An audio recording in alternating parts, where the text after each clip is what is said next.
Kyiv woke up to fire and sirens after one of the heaviest Russian assaults in weeks.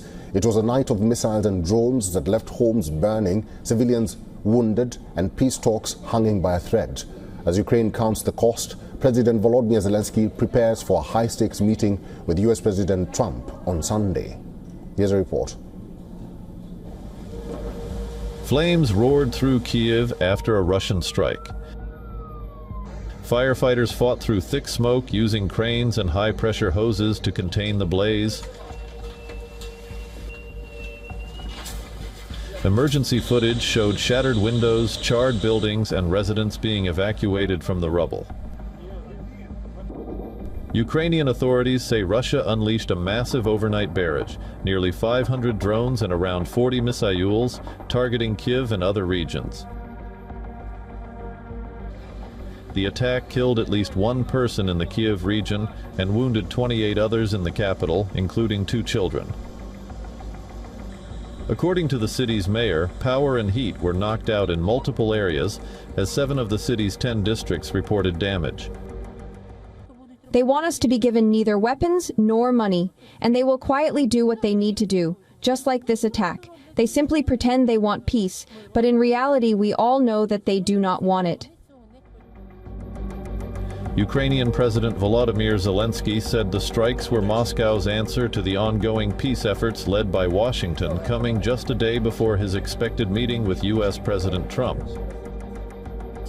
In an interview with Axios, Zelensky said he hopes to agree on a framework to end the war and is even open to a national referendum, but only if Russia commits to a ceasefire of at least 60 days.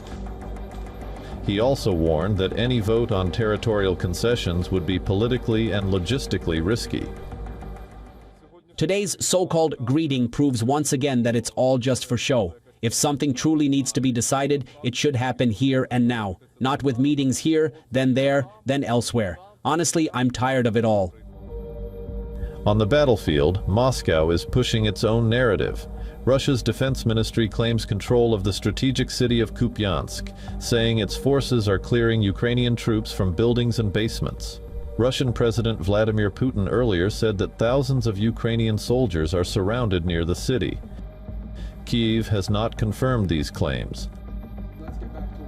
Adding to the tensions, US researchers say that Russia may be stationing nuclear-capable hypersonic missiles at a former airbase in Belarus, a move that could extend Moscow's strike reach across Europe. For now, Kyiv is left sifting through debris and ash as diplomacy, missiles, and politics collide, and the question looms, can talks really quiet the guns? Joining us live from Kyiv is Olena Tregub. She is Secretary General of the Independent Defense Anti-Corruption Committee and also a civil society leader and an expert on defense reforms. Ms. Tregub, it's good to see you and thank you very much for your time. I know it's not happy holidays for you because you've been experiencing so much over the holiday period until now. I just want to start by knowing the situation in Kyiv at the moment. Well, Kyiv right now is recovering from the night, and it's not the worst bombing that we ever had. We were able basically to shut down most of the drones and missiles. Yes, we have people who died, but at the same time, life goes on. Kyiv remains, it's a very large city with a huge population. A lot of Ukrainians moved to live in Kyiv from occupied territory, from even more dangerous cities, and the city stays resilient. They are working to restore the electricity, to restore the heating, because yes, there were cuts in electricity and heating, because this is the war to demoralize Ukrainian population, but it's not really working for Russia. And as we say in Ukraine, that the most successful Russian military operation of 2025 is actually peace negotiations, because you don't really hear about any Russian victories apart from this fake peace negotiation which they are dragging right now. Mr. Tregub, let's talk about that peace negotiation or peace talks, because President Zelensky is in the United States. He is about to meet President Trump tomorrow in Florida. Many critics are saying that this is a make or break meeting between Zelensky and Trump. Do you have any hopes that this meeting will have a conclusive result?